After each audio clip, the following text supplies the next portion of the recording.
నమస్తే welcome to mega vision news నేను సోను వెంకటేష్ ముందుగా హెడ్లైన్స్ చూద్దాం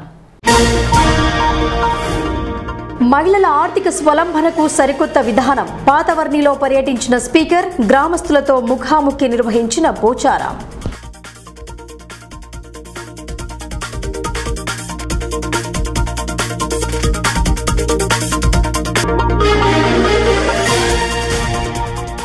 యాభై కోట్లతో బాసర ఆలయ అభివృద్ధి పునరుద్ధరణ పనులు చదువులమ్మ ఒడిలో ప్రత్యేక పూజలు చేసిన మంత్రి ఇంద్రకరణ్ రెడ్డి దంపతులు భక్తుల కోసం ప్రత్యేక ఏర్పాట్లు మంత్రి వెల్లడి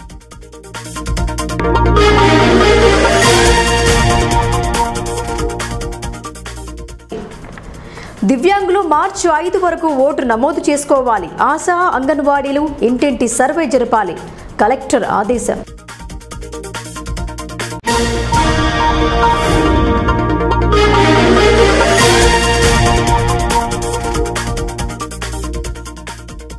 సరిహద్దు భద్రతా దృష్ట్యా టీఆర్ఎస్ పార్లమెంటు సన్నాహక సమావేశాలు వాయిదా మరో తేదీని ప్రకటించనున్న గులాబీ అధిపతి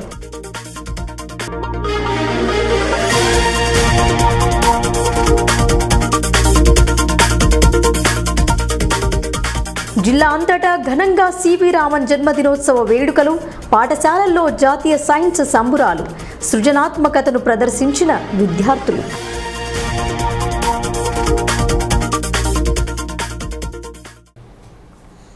మహిళలు ఆర్థికంగా నిలదొక్కుని వారంతట వారు జీవనం గడపడానికి ఏప్రిల్ మాసం నుండి నూతన విధానాన్ని అమలుపరుస్తున్నామని అసెంబ్లీ స్పీకర్ పోచారం శ్రీనివాసరెడ్డి తెలిపారు. మహిళల స్థితిగతులపై అధ్యయనం జరిపి వారికి కావాల్సిన వనరుల సమకూర్పణ కోసం సర్కార్ నిర్ణయం తీసుకుందన్నారు. ప్రజలతో కలిసి ముఖాముఖి నిర్వహించారు. వర్ణి మండలం పాతవర్ణి గ్రామంలోని మహిళలతో స్పీకర్ పోచారం శ్రీనివాసరెడ్డి ముఖాముఖి జరిపారు. గ్రామానికి చేరుకున్న ఆయన మొదట గ్రామంలోని అన్ని కాలనీలలో తిరుగుతూ వారి సమస్యలను అడిగి తెలుసుకున్నారు. పేదరికం పోయి ఆ కుటుంబాల వారు ఆర్థికంగా స్థిరపడాలంటే వారికి కావాల్సిన వృత్తిని కల్పించాలన్నారు. మహిళలు ఆర్థికంగా నిలదొక్కుకోవడానికి వారికి ప్రత్యేక ప్రోత్సాహాన్ని కల్పిస్తుందన్నారు. ఇంటి వద్దనే ఉంటూ వివిధ రకాల పదార్థాలను తయారు చేసి విక్రయించే వెసులుబాటు కల్పిస్తామన్నారు. ఇందులో ఎవరి ప్రమేయం లేకుండా వసతి గృహాలకు కావాల్సిన మసాలా దినుసులు ఇతర వస్తువులను తయారు చేస్తే వాటిని నేరుగా మీ వద్దకొచ్చి కొనుగోలు జరిపేలా చర్యలు తీసుకుంటామన్నారు. అలాగే గృహ నిర్మాణం కోసం ప్రత్యేక చొరవ తీసుకుంటుందని చెప్పారు. అర్హులైన వారందరికీ 2 పడకల ఇంటి నిర్మాణం జరపడమే లక్ష్యంగా ముందుకు సాగుతుందన్నారు.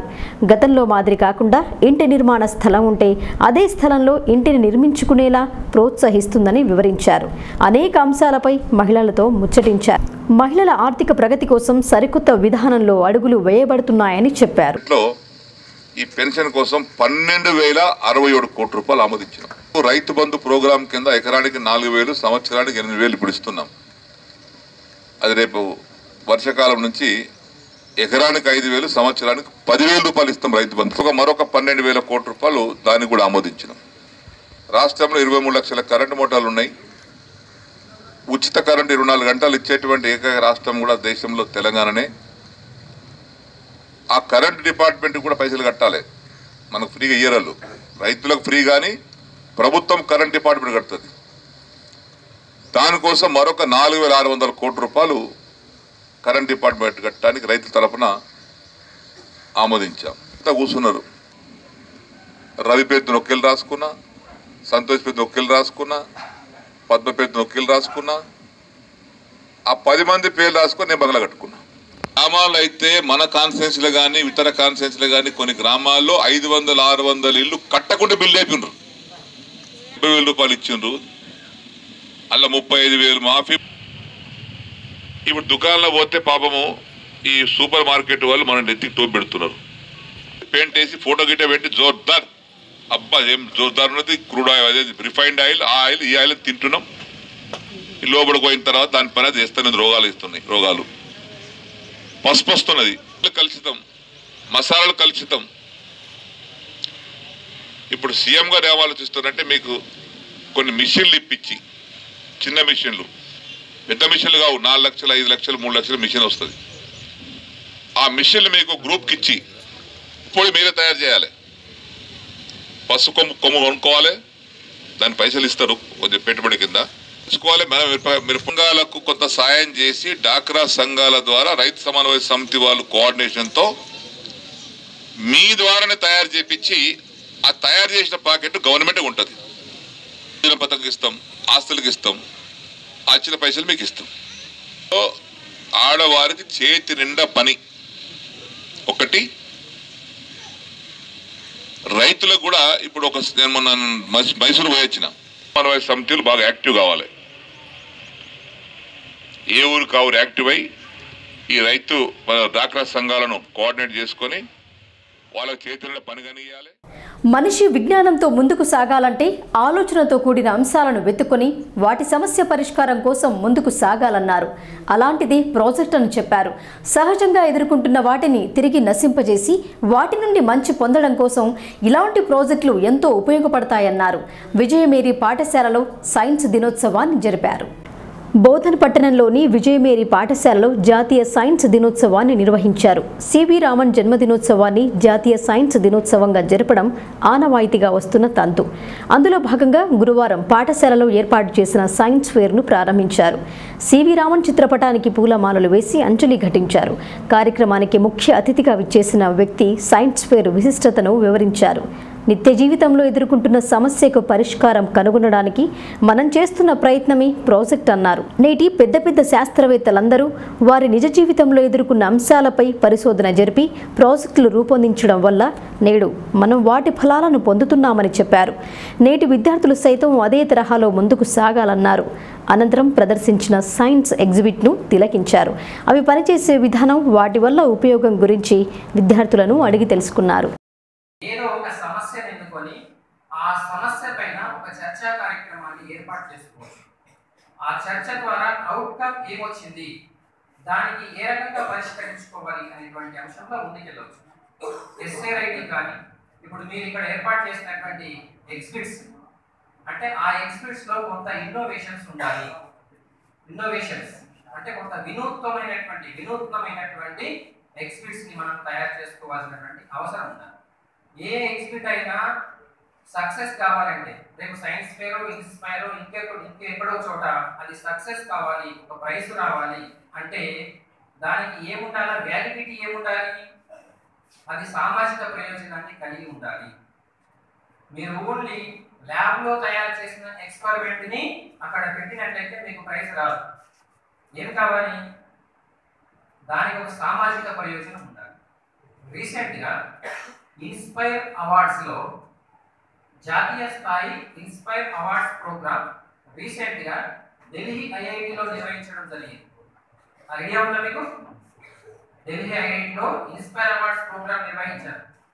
తెలంగాణ నుంచి ఒక 60 ప్రాజెక్టులు అక్కడికి వెళ్ళాయి. అందులో 4 కన్సోలేషన్ బహుమతులు తెలంగాణ నుంచి, ఒక బహుమతి స్వచ్ఛంద సేవా కార్యక్రమంలో ముందుకు సాగుతున్న లయన్స్ క్లబ్ వారు పేదల ఆరోగ్యంపై దృష్టి సారించారు. ఉచిత మెగా వైద్య శిబిరాలను ఏర్పాటు చేసి పరీక్షలు జరుపుతున్నారు. అవసరమైన వారికి ఉచితంగా మందులను అందిస్తున్నారు. కోటగిరి మండలం హంగర్గా ఫారంలో రుద్రు లయన్స్ క్లబ్ ఆధ్వర్యంలో ఉచిత మెగా వైద్య శిబిరాన్ని నిర్వహించారు. మ్యాక్స్క్యూర్, నిహారిక, భవానీ డెంటల్, అస్తా హాస్పిటల్ వారి సహకారంతో హెల్త్ క్యాంప్ నిర్వహించడం జరిగిందని లయన్స్ అధ్యక్షులు శ్యామ్ సుందర్ పహాడే తెలిపారు. ఈ శిబిరంలో బీపీ, షుగర్, గుండె, దంత సమస్యలు మరియు ఫిజియోథెరపిస్ట్ రోగులకు పరీక్షలు చేసి ఉచితంగా మందులను అందించడం జరుగుతుందని చెప్పారు. హంగర్గా ఫారం స్థానిక సర్పంచ్ ఎజాజ్ ఖాన్ మాట్లాడుతూ గ్రామంలో ఉన్న పేద ప్రజలకు ఆరోగ్య పరీక్షలు జరిపి వారికి మందులు అందించడం సంతోషంగా ఉందన్నారు. ఆసుపత్రికి వెళ్లి చికిత్స చేయించుకోలేని కుటుంబాలు తమ గ్రామంలో ఉన్నాయని చెప్పారు. లయన్స్ క్లబ్ వారికి కృతజ్ఞతలు తెలిపారు. ఈ కార్యక్రమంలో లయన్స్ సభ్యులు ప్రవీణ్ కుమార్, మధుకృష్ణారెడ్డి, వైద్యులు నవీన్ కుమార్, మోహన్, అర్చన, సురేష్లు పాల్గొన్నారు. క్యాంప్ నిర్వహించడమైనది. దానికి మన ఎజాజ్ గారు, సర్పంచ్ గారు సహకారంతో ఇక్కడ క్యాంప్ చేయడం జరుగుతుంది. ఈ క్యాంప్లో 5 డాక్టర్లు వచ్చారండి. ఈ 5 డాక్టర్లతో అన్ని రకాల జబ్బులు, ముఖ్యంగా హార్ట్కి సంబంధించిన డాక్టర్ కూడా వచ్చారు, ఫిజియోథెరపిస్ట్ ఒకరు వచ్చారు, డెంటల్ డాక్టర్ వచ్చారు, జనరల్ డాక్టర్ వచ్చారు. మెయిన్గా ఎవరైతే వస్తున్నారో పేషెంట్స్కు వాళ్ళకు ఉచితంగా మందులు కూడా ఇవ్వడం అయినది. తదుపరి ఎవరికైనా ఏదైనా మేజర్గా ఏదైనా ప్రాబ్లం వచ్చినా కూడా ఇక్కడ వీళ్ళు డాక్టర్ తీసుకెళ్ళి వాళ్ళకు ఉచితంగా ట్రీట్మెంట్ చేయడం జరుగుతుంది. తర్వాత ముఖ్యంగా ఇక్కడ విలేజ్లో ఉన్న యూత్ వాళ్ళు కూడా చాలా సపోర్ట్ చేయడం జరిగింది ఈ కార్యక్రమానికి. మరియు ముఖ్యంగా మా క్లబ్ నుంచి ఇటువంటి కార్యక్రమాలు ఎన్నో చేస్తూ ఉన్నాం మేము, ఇంకా మరి ముందు కూడా మేము చేయబోతున్నాం. ఏదైనా మాతోటి ఏదైనా ఇటువంటి కార్యక్రమాలు కానీ ఇంకా వేరే ఏదైనా కానీ ఉంటే మాకు చెప్పాలి, మేము ఖచ్చితంగా చేస్తాము. తర్వాత మరి ఇంకోసారి ఎజాజ్ గారికి, ఇక్కడ ఉన్న యూత్ క్లబ్ వారికి, గ్రామ పెద్దలకు, గ్రామ ప్రజలకు అందరికీ మా క్లబ్ తరపు నుంచి ధన్యవాదాలు చెప్పి ముగిస్తున్నాను. Thank you. డాక్టర్లు ఈ హెల్త్ క్యాంప్లో రావడం జరిగింది. ముఖ్యంగా హార్ట్కు సంబంధించిన వ్యాధుల గురించి కానీ, లేక ఇతర జబ్బుల విషయంలో కానీ, మరియు దంత వైద్యులు కూడా రావడం జరిగింది.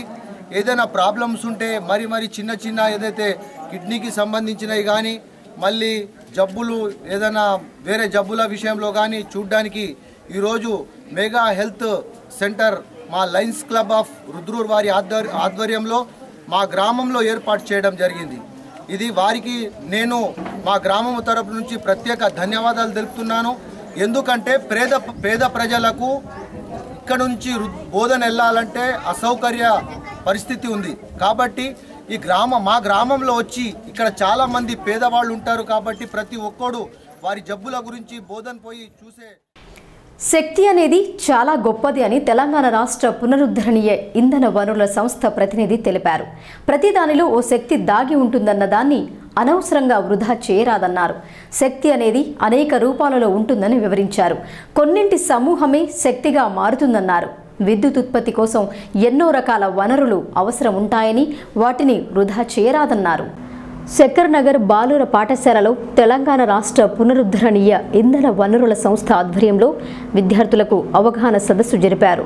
ఇంధన పొదుపు వారోత్సవాలలో భాగంగా మనం నిత్యం ఉపయోగించే విద్యుత్ ఎక్కడి నుండి వస్తుంది, ఉత్పత్తి ఎలా జరుగుతోందని విద్యార్థులకు వివరించారు.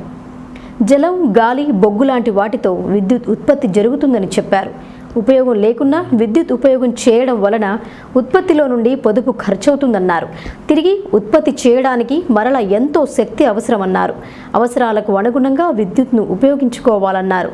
అలాగే ఎల్పిజి గ్యాస్ విషయంలో సైతం మనం ఎంతో జాగ్రత్తగా ఉంటే రాబోయే భవిష్యత్తు తరాల వారికి మనం మంచి సంపాదనను ఇచ్చిన వారం అవుతామని చెప్పారు. అనేక మంది నీటిని కూడా అనవసరంగా వృధా చేస్తుంటారని గుర్తు చేశారు. దాని విలువ వేసవిలో నీరు దొరకని సమయంలో తెలుస్తోందని చెప్పారు. ప్రతి అంశంపై మనం జాగ్రత్తగా ఉండి ఇంధన పొదుపును పాటించాలని విద్యార్థులకు తెలియజేశారు. మన పర్యావరణాన్ని కాపాడిన వాళ్ళం అవుతాం. అవునా కదా? ఇది మనకు ఏంది వనరులు చేసుకుంటున్నాం. మరి దీన్ని ఏం చేయాలి? ఇంకా జనరేట్ చేస్తున్నాం కదా అని చెప్పేసి ఇష్టం వచ్చినట్టు వేస్ట్ చేయచ్చా? చేస్తే ఏమవుతుంది? మనకు ఏమవుతుంది? ప్రాబ్లమ్స్ వస్తాయి, సమస్యలు ఎదురవుతాయి. ఇప్పుడు మనం వర్షాకాలం, చలికాలం నీళ్లు మన ఇంట్లో కానీ బయట కానీ అంతా వేస్ట్ చేస్తూ ఉంటాం. మనం చేస్తుంటామా? బయట ట్యాపులు, మున్సిపల్ ట్యాపే కావచ్చు, మన ట్యాపే కావచ్చు, మనం మోటార్ వేస్తే మన వాటర్ ట్యాంకే ఓవర్ఫ్లో కావచ్చు. మనకు సమ్మర్లో ఏమవుతుంది? నీళ్ళ ప్రాబ్లం వస్తుందా? ఇప్పుడే చూస్తున్నాం కదా. అంటే ఏం చేయాలో ప్రతి ఒక్క వనరుని మనం కాపాడుకోవాలి. వాటర్ ఎనర్జీనే కాకుండా ఎనర్జీ ఎక్కువ వేస్ట్ అవుతుంది. అంటే మనం ఎంతో కష్టపడి తయారు చేసి అసలు ఇప్పుడు మనం మేము చూసినట్టుగా మీరు కూడా చూడలేదు కొన్ని విషయాలు అయితే. ఇప్పుడు మీరు అన్ని బొగ్గు ఎనర్జీ అవి చూస్తారు. పాతకాలంలో అయితే మనం చదువుకుంటాం కదా, రాతి యుగంలో రాళ్లతోటి కొట్టుకునే వాళ్ళు పవర్ను, అగ్గిని ఉత్పత్తి చేసేవాళ్ళని చెప్పేసి. అది ఇప్పుడు చూస్తున్నాం ఎవరన్నా ఓల్డ్ ఏజ్ వాళ్ళు ఎవరన్నా ఉంటే కుర్మా వాళ్ళు వీళ్ళు చిన్న రాళ్ళను కొట్టి. ఆవు సర్వదేవతల నిలువైన శరీర భాగమని పెద్దలంటారు. గృహ ప్రవేశాలు చేసిన, శుభకార్యాలు చేసిన మొదట గోపూజ చేస్తారు. నూతనంగా నిర్మించిన ఆలయంలో విగ్రహ ప్రతిష్టాపన మరియు ఇతర కార్యక్రమాలు జరుపుతున్నారు. మొదటగా గోపూజ చేశారు. రెంజల్ మండలం కూనేపల్లిలో నూతనంగా నిర్మించిన శ్రీ మహాగణపతి, ఉమామహేశ్వర, సాయిబాబా నవగ్రహ విగ్రహ ప్రతిష్టాపన మహోత్సవం ఆరంభమైంది. ఒకే ప్రాంగణంలో 4 ఆలయాల నిర్మాణం జరిపారు. మొదట గోపూజ చేసి ఆలయాల చుట్టూ ప్రదక్షిణ చేయించారు. ఆలయాల సంప్రోక్షణం జరిపి మహిళలు మంగళహారతులతో ప్రదక్షిణ జరిపారు. 4 రోజుల పాటు ఈ కార్యక్రమాలు కొనసాగనున్నాయి. రోజుకో రకమైన పూజలను పండితులు జరిపి ప్రతిష్టాపన మహోత్సవం పూర్తి చేస్తామన్నారు. గణపతి పూజ, కంకణధారణ, ఋత్విక్వరణం, గోపూజ మొదటి రోజు పూర్తి చేస్తారు. 2వ రోజు మహాయజ్ఞం, దేవతామూర్తులకు విగ్రహ ధాన్య దివాసం జరపడం జరుగుతుందని, 3వ రోజున స్తంభన హోమం జరిపి 4వ రోజు ఆలయాల్లో విగ్రహాలను ప్రతిష్ఠించడం జరపడం జరుగుతుందని తెలిపారు. ఉత్సవాలకు పెద్ద సంఖ్యలో భక్తులు హాజరు కావాలని కోరారు. గ్రామాభివృద్ధి కమిటీ ఆధ్వర్యంలో 5 రోజుల పాటు ఉత్సవాలు, అన్నదాన కార్యక్రమం నిర్వహిస్తామని చెప్పారు. ఈ పూజలలో సర్పంచ్ విజయలింగం, గ్రామ పెద్దలు పాల్గొన్నారు. విగ్రహాలది ప్రతిష్టాపన గురించి ఇది మొట్టమొదటి కార్యక్రమం ఈరోజు మొదలవుతుంది. ఇక రేపు ధాన్యవాసము, ఇట్లా హోమము, మళ్ళీ 3వ తారీఖు నాడు ధ్వజారోహణం ముందు మొదలవి తర్వాత విగ్రహాలు వారి స్థానాలలో ప్రతిష్టాపన జరుగుతుంది. ధ్వజారోహణ మొట్టమొదలు అయిన తర్వాత వినాయకుడు విగ్రహం ప్రతిష్టాపన అవుతుంది. అది అయిన తర్వాత శివ పంచాయతనం అని శివుడు, పార్వతి, విఘ్నేశ్వరుడు, నాగేంద్రుడిది, మళ్ళీ నంది వాహనము, ఇవి శివాలయంలో ప్రతిష్టాపన. మళ్ళీ సాయిబాబా గుడిలో సాయిబాబా విగ్రహము ప్రతిష్ఠించబడును. మరియు నవగ్రహాలు ప్రతిష్ఠింపబడును. విద్యార్థులలో ఉన్న సృజనాత్మకతను వెలికి తీయడానికి ఇలాంటి సైన్స్ ఫేర్స్ ఎంతో ఉపయోగంగా ఉంటాయని ఎంపీపీ రజితా యాదవ్ అన్నారు. సైన్స్ పితామహుడు జన్మదినోత్సవం రోజున ఈ సైన్స్ దినోత్సవం జరుపుకోవడం ఎంతో ఆనందంగా ఉందన్నారు. నేటి విద్యార్థులు ఆయన్ను స్ఫూర్తిగా తీసుకుని ముందుకు సాగాలన్నారు. ఎడపల్లి మండల కేంద్రంలోని తెలంగాణ బాలికల గురుకుల పాఠశాలలో సైన్స్ పితామహుడు సర్ సివి రామన్ జయంతిని పురస్కరించుకుని సైన్స్ ఫేర్ను ఆరంభించారు. అంతకుముందు ఎంపీపీ రజిత, ప్రిన్సిపల్ రాజేంద్ర ప్రసాద్లు కలిసి జ్యోతి ప్రజ్వలన చేసి సరస్వతి పూజలు చేశారు. విద్యార్థులు తయారు చేసిన స్టాళ్లను వీక్షించారు. వీటిని తిలకించిన ఆమె సంతృప్తిని వ్యక్తం చేస్తూ విద్యార్థులలో దాగి ఉన్న సృజనాత్మకతను వెలికితీసేందుకు ఇలాంటి ప్రదర్శనలు ఎంతో ఉపయోగపడతాయని అభిప్రాయపడ్డారు. వీటి వల్ల పిల్లలకు సైన్స్పై మరింత అవగాహన పెరుగుతుందని చెప్పారు. ప్రిన్సిపల్ రాజేంద్ర ప్రసాద్ మాట్లాడుతూ మారుతున్న కాలంతో పోటీ పడుతూ చదువుతో పాటు విజ్ఞానంలో రాణించేందుకు ఇలాంటి ప్రదర్శనలకు అవకాశం కల్పించడం జరుగుతుందన్నారు. వీటి వల్ల విద్యార్థులలో ఆలోచన శక్తి పెరిగి సరికొత్త ప్రయోగాలు చేయడానికి ఆసక్తి చూపుతారన్నారు. సైన్స్ దినోత్సవ శుభాకాంక్షలు. ఏదైతే మరి ఆ రోజు శాస్త్రవేత్తలు ఎంతో కష్టపడి మనకి ఈ విధంగా శాస్త్ర సాంకేతికంగా అభివృద్ధి చేశారు. మరి ఈరోజు ఇక్కడ పిల్లలు చాలా రకాల ప్రాజెక్ట్స్ చేశారు. మరి అవి చూస్తూ ఉంటే ఏదైతే వాళ్ళు హాస్టల్లో ఉండి కూడా ఇవన్నీ పరికరాలు సమకూర్చుకొని ఎంత ఇంట్రెస్ట్ తోటి వాళ్ళు సేకరించి ఇక్కడ చేశారు. మరి వాళ్ళు చెప్పే విధానం కూడా చాలా బాగుంది. మరి ఈ విధంగా ఈ పాఠశాలలో ఏదైతే గురుకుల పాఠశాల, తెలంగాణ గురుకుల పాఠశాల జూనియర్ కళాశాలలో ప్రతి ఒక్క దినం మ్యాథ్స్ డే కానీ, సైన్స్ డే కానీ, English day and birthday of C.V. Raman, a Nobel Prize winner in physics, for discovering Raman's effect. So we are happy to celebrate this day at our school to motivate the children and to create some kind of scientific atmosphere to bring out their latent talents, so they become future scientists of this India and global scientists. Science is to know many things, so we have to invent many things to facilitate the citizens. మార్చి 1 నుండి జరగాల్సిన TRS parliament సన్నాహక సమావేశాలు వాయిదా పడ్డాయి. ఆ party working president నేతృత్వంలో ఈ సమావేశాల ఏర్పాటుకు ప్రణాళిక చేశారు. కానీ ప్రస్తుతం దేశ సరిహద్దులో నెలకొని ఉన్న పరిస్థితులను బట్టి వీటిని వాయిదా వేసినట్టు సమాచారం. అసెంబ్లీ ఎన్నికలలో విజయదుందుబి మోగించిన టీఆర్ఎస్ రానున్న పార్లమెంట్ ఎన్నికలలో ఘన విజయం సాధించి 16 ఎంపీ స్థానాలను కైవసం చేసుకోవాలన్న ధీమాలో ఉంది. అందుకుగాను మార్చి 1 నుండి పార్లమెంటు సన్నాహక సమావేశాలకు ప్రణాళిక రూపొందించారు. జిల్లాల వారీగా సమావేశాల తేదీలను సైతం ఖరారు చేశారు. ఈ సమావేశాలలో వర్కింగ్ ప్రెసిడెంట్ కేటీఆర్ పాల్గొని పార్టీ శ్రేణులతో చర్చిస్తారని నిర్ణయించారు. రాబోయే ఎన్నికలలో ఏ విధంగా ముందుకు సాగడం, అభ్యర్థుల విజయం కోసం తీసుకోవాల్సిన జాగ్రత్తలు, ఇతర అంశాలపై సమావేశాలలో చర్చించేందుకు నిర్ణయించారు. కానీ ప్రస్తుతం దేశ సరిహద్దులో శత్రుదేశం మధ్య జరుగుతున్న అల్లర్ల నేపథ్యంలో ఈ సన్నాహక సమావేశాలను వాయిదా వేసినట్టు పార్టీ శ్రేణులు చెబుతున్నారు. గులాబీ అధినేత కేసీఆర్ నిర్ణయం అనంతరం సమావేశాలను ఎప్పుడు నిర్ణయించేది ప్రకటిస్తామన్నారు. సైన్స్లో మరింత విజ్ఞానాన్ని పెంపొందించుకునేందుకు ఇలాంటి ప్రదర్శనలు ఎంతో ఉపయోగపడతాయని విద్యార్థులకు సూచించారు. ప్రభుత్వ, ప్రైవేట్ పాఠశాలల సైన్స్ దినోత్సవాలను జరిపారు. విద్యార్థులు తయారు చేసిన వాటిని ప్రదర్శించారు. డిచ్పల్లి మండలంలో విద్యార్థులు ప్రదర్శించిన ప్రతిభ ఆకట్టుకుంది. డిచ్పల్లి మండలం ధర్మారం బి జీనియస్ పాఠశాలలో సైన్స్ పితామహుడు సివి రామన్ జయంతిని జరిపారు. ఇటీవల పుల్మాలో అమరులైన వీర జవాన్లకు అంజలి ఘటించారు. వారి పేర్ల మీదుగా పాఠశాల ఆవరణలో మొక్కలను నాటారు. జాతీయ సైన్స్ డే సందర్భంగా విద్యార్థులలో దాగి ఉన్న సృజనాత్మకతను వెలికి తీయడానికి ఈ ప్రదర్శనలు ఉపయోగపడతాయని కరెస్పాండెంట్ గంగారెడ్డి అన్నారు. దీంతో పిల్లల్లో అవగాహన పెరుగుతుందని వివరించారు. వీరమరణం పొందిన 40 మంది వీర జవాన్లకు గుర్తుగా 40 మొక్కలను నాటి నివాళులర్పించారు.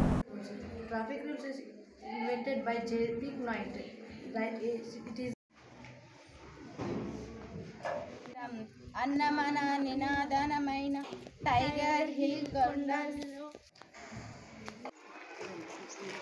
అలా కూర్చోండి.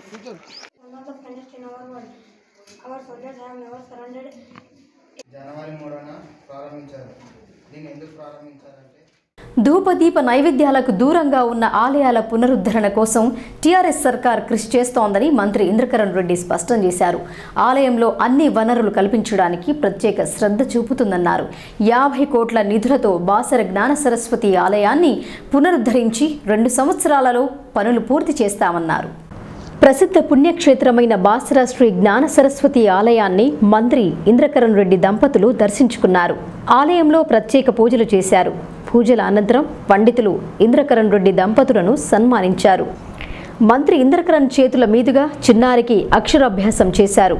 దేవి దయ వల్ల తిరిగి రెండోసారి ఎన్నికై దేవాదాయ ధర్మాదాయ శాఖ మంత్రిగా బాధ్యతలను చేపట్టడం జరిగిందన్నారు. ఆలయంలో మంత్రి ఇంద్రకరణ్ రెడ్డి దంపతులతో పాటు ముధోల్ ఎమ్మెల్యే విఠల్ రెడ్డి పాల్గొని గర్భగుడిలో పూజలు చేశారు. దేవి ఆశీస్సులతో ప్రజలకు సేవ చేసే భాగ్యం కలిగిందన్నారు. అలాగే బాసర ఆలయ అభివృద్ధికి నిరంతరంగా కష్టపడతానని పేర్కొన్నారు. సీఎం కేసీఆర్ ఆదేశాల మేరకు ఎస్ఆర్ఎస్పీలోకి కాళేశ్వరం నుండి రోజుకు 1 టీఎంసీ నీరు రానున్నదని చెప్పారు. దీనివల్ల సాగునీరు, తాగునీరుతో పాటు భక్తులకు నీటి కొరత ఉండదన్నారు. ఆలయ పునరుద్ధరణ కోసం 50 కోట్లు నిధులు కేటాయించి పునరుద్ధరిస్తామని, 2 సంవత్సరాలలోపు పనులను పూర్తి చేస్తామని, అంతేకాకుండా ఆలయ పరిసరాలను పచ్చదనంతో సుందరీకరణ చేసి భక్తులకు ఆనందం కలిగేలా ఇట్టి క్షేత్రాన్ని అభివృద్ధి పరుస్తామని తెలిపారు. 119 సీట్లలో టీఆర్ఎస్ పార్టీ 88 స్థానాలు గెలిచి మరి అతి భారీ మెజార్టీతో గౌరవ ముఖ్యమంత్రి గారిని గెలిపించడం జరిగింది. మరి మొన్న జరిగినటువంటి మంత్రివర్గంలో నాకు అటవీ శాఖ, దేవాదాయ శాఖ, న్యాయశాఖ కేటాయించిన తర్వాత మొట్టమొదటిసారిగా నిర్మల్ జిల్లాలో మహా సరస్వతి బాసర జ్ఞాన సరస్వతి అమ్మవారి ఆలయానికి వచ్చి దర్శనం చేసుకోవడం జరిగింది. ఈరోజు అంటే దేవాదాయ శాఖ మంత్రిగా రెండవసారి మరి రావడము చాలా సంతోషంగా ఉంది. ఈరోజు ఎన్నికలలో దేవాదాయ శాఖ మంత్రి గెలవడని ఎన్నో ప్రచారాలు చేశారు. మరి అయినా ఆ సెంటిమెంట్ను మనం ఇవాళ తీరారాయడం జరిగింది. దేవాదాయ శాఖ మంత్రిగా నిర్మల్ ప్రజలు గెలిపించడము, మరి ఇక్కడ విఠలరెడ్డి గారిని భారీ మెజార్టీతో గెలిపించడము, మరి ఆ ఓటర్లందరికీ కూడా నేను ఉదయపూర్వకంగా మరి నిర్మల్ జిల్లా ప్రజలకు, ఇటు ముదోలు, మరి అటు ఖానాపూర్ అన్ని ప్రాంతాలు గెలిపించినటువంటి ప్రజలందరికీ కూడా ఉదయపూర్వకంగా కృతజ్ఞతలు. ముఖ్యమంత్రి గారు మాపై ఉంచినటువంటి ఈ దేవాదాయ శాఖ, అటవీ శాఖ, న్యాయశాఖకు అన్ని రకాలుగా న్యాయం చేస్తామని, తప్పకుండా దేవాలయాల పునరుద్ధరణ కొరకు అన్ని కార్యక్రమాలు జరుగుతున్నాయి. బాసర క్షేత్రానికి 50 కోట్ల రూపాయలు బడ్జెట్లో కేటాయించడం జరిగింది.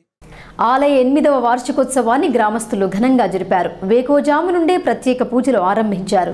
గ్రామస్తులంతా ఆలయానికి చేరుకుని పూజలలో పాల్గొన్నారు. ఏడపల్లి మండలం జైతాపూర్లోని కోదండ రామాలయ 8వ వార్షికోత్సవాన్ని పురస్కరించుకొని ఉదయం నుండే ఆలయంలో సీతారామచంద్రుల అభిషేకం నిర్వహించారు. సహస్రనామాలంకరణ, కుంకుమార్చన లాంటి ప్రత్యేక పూజలు చేశారు. పూజల అనంతరం మధ్యాహ్నం ఆలయ ఆవరణలో అన్నదాన కార్యక్రమం నిర్వహించారు. వార్షికోత్సవ వేడుకలలో గ్రామస్తులు పెద్ద సంఖ్యలో పాల్గొన్నారు.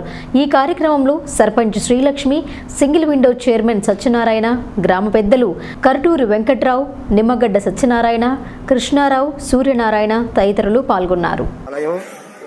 ప్రతిష్ఠ జరిగి 9 సంవత్సరాలు అవుతోంది. ఈ రోజున 8వ వార్షికోత్సవం జరుపుకుంటున్నాం. ఈ యొక్క రామాలయం గ్రామస్తుల సహకారంతో నిర్మించబడింది. తదుపరి సహస్రనామ పూజా కార్యక్రమం, ఆ తదుపరి తీర్థప్రసాద వితరణ, అనంతరం అన్నదాన కార్యక్రమంలో ప్రతి సంవత్సరం కూడా గ్రామస్తుల సహకారంలో జరుపుకోవడం జరుగుతోంది. ఈ స్వామివారి యొక్క అనుగ్రహం వలన గ్రామంలో పాడి పంట అభివృద్ధి కూడా జరుగుతూ ఉన్నాయి. ఈ గ్రామస్తులందరికీ కూడా నమ్మకం ఉంది. 18 సంవత్సరాల నుండి ఇప్పటి వరకు ఓటరు నమోదు జరుపుకోని వారు సంబంధిత అధికారులను సంప్రదించాలని జిల్లా కలెక్టర్ రామ్మోహన్ రావు తెలిపారు. 18 సంవత్సరాలు పైబడి అంగవైకల్యం కలిగిన వారికి, సదరం ధృవీకరణ పత్రం లేని వారికి ప్రత్యేక అవకాశం కల్పించబడిందన్నారు. సూచించిన ప్రకారం జిల్లాలో ఫిబ్రవరి 27 నుండి మార్చి 5 వరకు వారం రోజుల పాటు అన్ని రకాల దివ్యాంగుల కొరకు ఓటరు నమోదు ప్రత్యేక శిబిరాలను నిర్వహిస్తున్నట్టు కలెక్టర్ ఎంఆర్ఎం రావు తెలిపారు. ఇప్పటి వరకు ఓటరు నమోదు, సదరం సర్టిఫికేట్ లేని వారు పోలింగ్ బూత్ వద్ద గాని, తహసీల్దార్ కార్యాలయంలో లేదా నియోజకవర్గ ఎలక్ట్రోల్ రిజిస్ట్రేషన్ అధికారి వద్ద ఓటు నమోదు చేసుకోవచ్చని చెప్పారు. పోలింగ్ బూత్ పరిధిలో సంబంధిత బిఎల్ఓలు, ఆశా, అంగన్వాడీ కార్యకర్తలు ఇంటింటి సర్వే చేసి అన్ని రకాల దివ్యాంగులను గుర్తించి ఓటరు నమోదు చేయించాలన్నారు. మానవ జీవనం సైన్స్తో ముడిపడి ఉందని సర్ సివి రామన్ గుర్తించారని అధ్యాపకులు విద్యార్థులకు సూచించారు. అనేక ప్రాజెక్టులను రూపొందించి దేశం తరపున మొట్టమొదటిసారిగా నోబెల్ బహుమతి అందుకున్నారని వివరించారు. అలాంటి మేధో శక్తితో ఆలోచించి నూతన రకం అంశాలపై అధ్యయనం చేసి ప్రాజెక్టులు రూపొందించాలని తెలిపారు. నీలా పాఠశాల హెచ్ఎం శ్రీనివాస్ పలు సూచనలు చేశారు. రెంజల్ మండలంలోని నీలా ప్రభుత్వ ప్రాథమిక పాఠశాలలో జాతీయ సైన్స్ దినోత్సవాన్ని పురస్కరించుకుని విద్యార్థులు వివిధ రకాల ప్రాజెక్టులను రూపొందించారు. సైన్స్లో ఎనలేని సేవలు అందించిన సివి రామన్ గురించి హెచ్ఎం గణేష్ విద్యార్థులకు వివరించారు.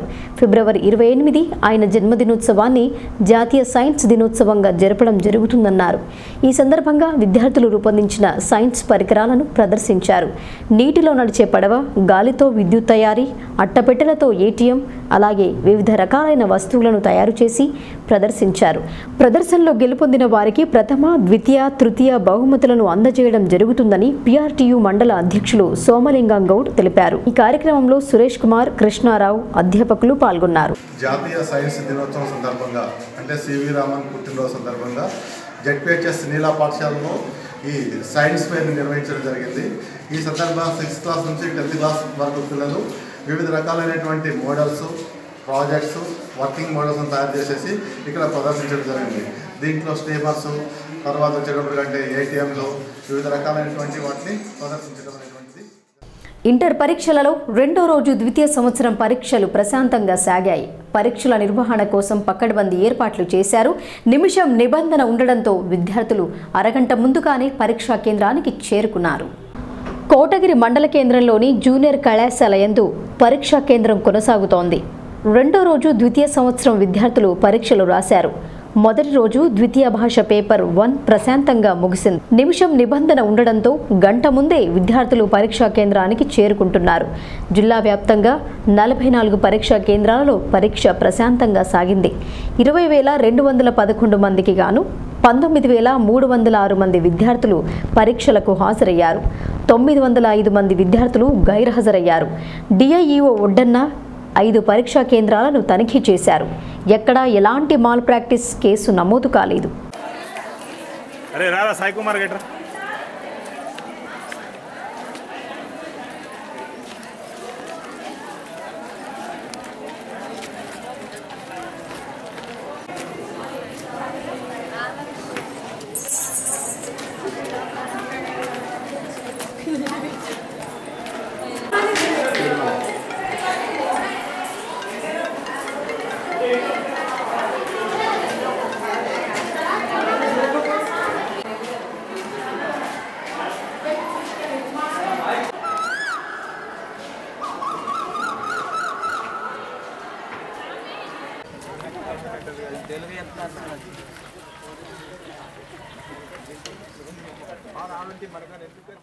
వార్తలు ముగించే ముందు హెడ్లైన్స్ మరొకసారి. మహిళల ఆర్థిక స్వలంబనకు సరికొత్త విధానం. పాతవర్ణిలో పర్యటించిన స్పీకర్, గ్రామస్తులతో ముఖాముఖి నిర్వహించిన పోచారం.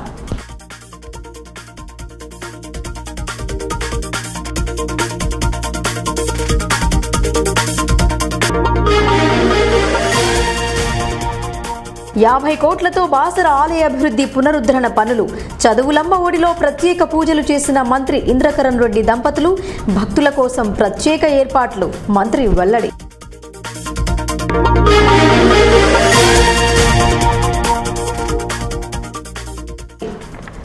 దివ్యాంగులు మార్చి 5 వరకు ఓటు నమోదు చేసుకోవాలి. ఆశా, అంగన్వాడీలు ఇంటింటి సర్వే జరపాలి.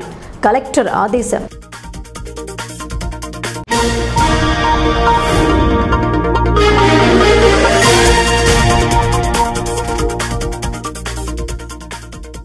సరిహద్దు భద్రతా దృష్ట్యా టీఆర్ఎస్ పార్లమెంటు సన్నాహక సమావేశాలు వాయిదా. మరో తేదీని ప్రకటించనున్న గులాబీ అధిపతి.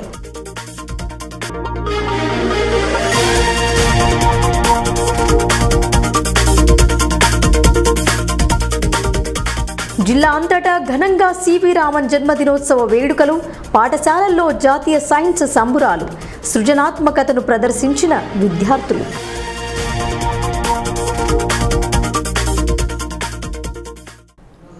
ఇవి బులెటిన్ విశేషాలు. చూస్తూనే ఉండండి మెగా విజన్ న్యూస్.